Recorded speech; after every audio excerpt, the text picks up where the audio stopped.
What was the moment you knew? That's the question that a documentary producer asked me a few years back when she was asking me about my climate activism. I was a little startled, so she said, "What was the moment you knew you had to do something about the climate crisis?"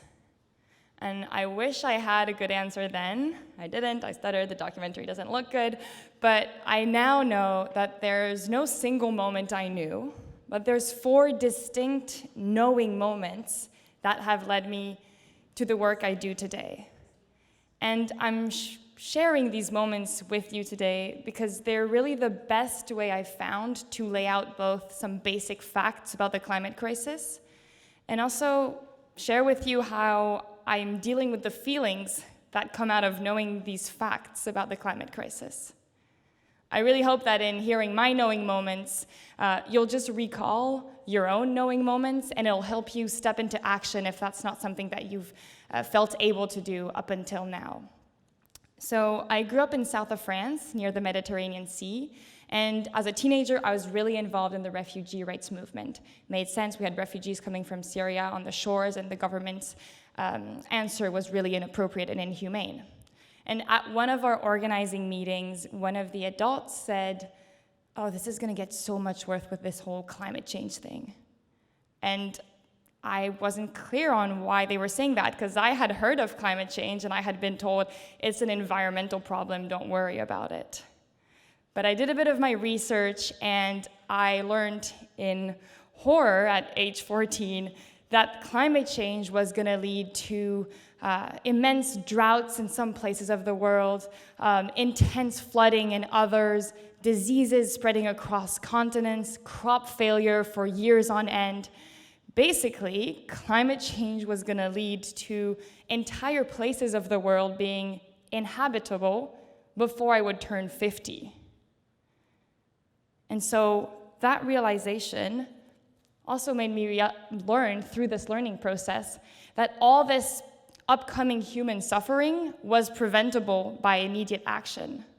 And so that definitely was my first knowing moment, was knowing that I had a moral responsibility to do something about the climate crisis. So I did what you would do if you are in search of wisdom and knowledge. I Googled it. I said, what to do about the climate crisis? And I fell into this rabbit hole of how to reduce your own footprint, how many Earth would it take to sustain yourself. I started blaming my parents for having their gas-powered car. I angered my French ancestors by going vegan. I tried to fit into my clothes that was too small because I didn't want to buy fast fashion. I did all this stuff. It was honestly exhausting, but I was so convinced that I was doing the right thing. I didn't care how much it was taking. And so 2 years into this process of really intense trying my hardest, I hear on the news this report by international scientists that say, we have 10 years to get it right, because for now we're getting it all wrong. And I felt so betrayed, because I genuinely thought I was doing everything I could, and then these random scientists I've never heard about are telling me we're failing. And so, again, after a bit more research, I had my second knowing moment of realizing that it was gonna take systemic change and not just my personal change. So I became an activist.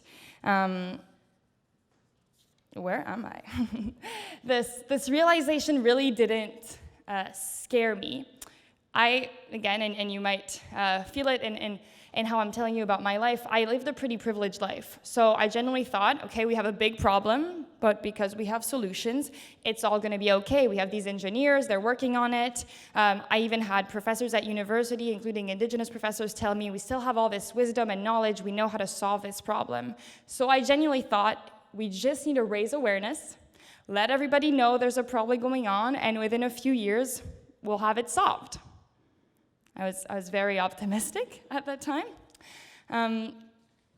After that, I met a few students in my class who showed me that they actually knew all the facts about climate. They actually had been studying it, but they didn't want to join me in signing a petition so that our administration did something better. Then I had professors in class telling me the single biggest barrier between us and safety is fossil fuel production. And in that same university, my administration was putting my tuition money towards fossil fuel projects. Then I saw the federal government declare a climate emergency, and then the next day, buy a pipeline. And over, these inconsistencies started happening, and that was the big third knowing moment, that I was actually gonna have to join a real fight, that this wasn't gonna happen easily, that I was gonna have to join the thousands of others that had been fighting before me, because everybody was relying on someone else to do the thing. And so this was actually gonna have to require a real fight. That's when my activism really started. I got so involved. Climate justice was my sole focus. But I'll be honest with you, that was a few years ago, I genuinely thought, this is just gonna be a bit of a phase in my life. I'm gonna do it throughout university. Students do that kind of stuff, they get involved, and then I'll get a real job and move on from all of this. So on one of the organizing calls I have with activists from across the country, one of them says at the end of the call, we're having a bit more informal chat, she goes, guys, does anyone else ever think of not having kids, but because of climate change? And when she said that, she put words on a pain that I had felt for a long time as a young woman, but that I had never been able to really voice because it was so scary to admit that. But it's true, I am afraid of having children because I spend my days reading about the science. I know what comes next if we fail. And so that was my fourth knowing moment of knowing that I was in this fight to win. And I was gonna stay in this fight until we win, because there's too much at stake if we don't. And so those moments all led us to where we are today. We are collectively in a moment where the climate crisis is undeniably real and happening already.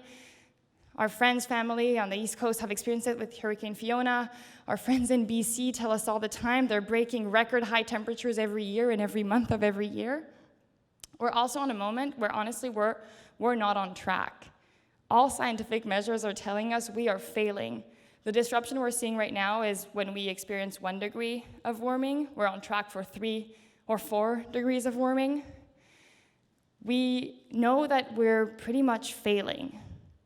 And that's the reality of things. I know it's never good to hear that at 10 a.m. in the morning. The good thing is that we also know what's been true for decades now. We have the technical and technological solution that is done. None of us have to go back to do environmental engineering anymore. People have the solutions in place.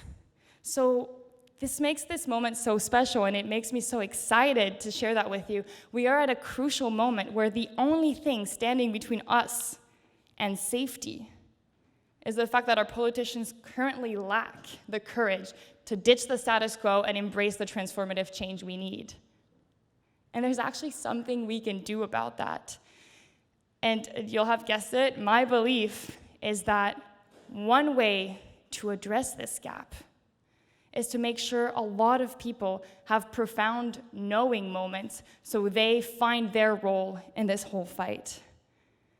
And again, if I'm telling you all that, it's because I believe and I know that music plays an incredible role. It has the power, and I think it has the responsibility to generate these knowing moments for a lot of people across the country and across the world.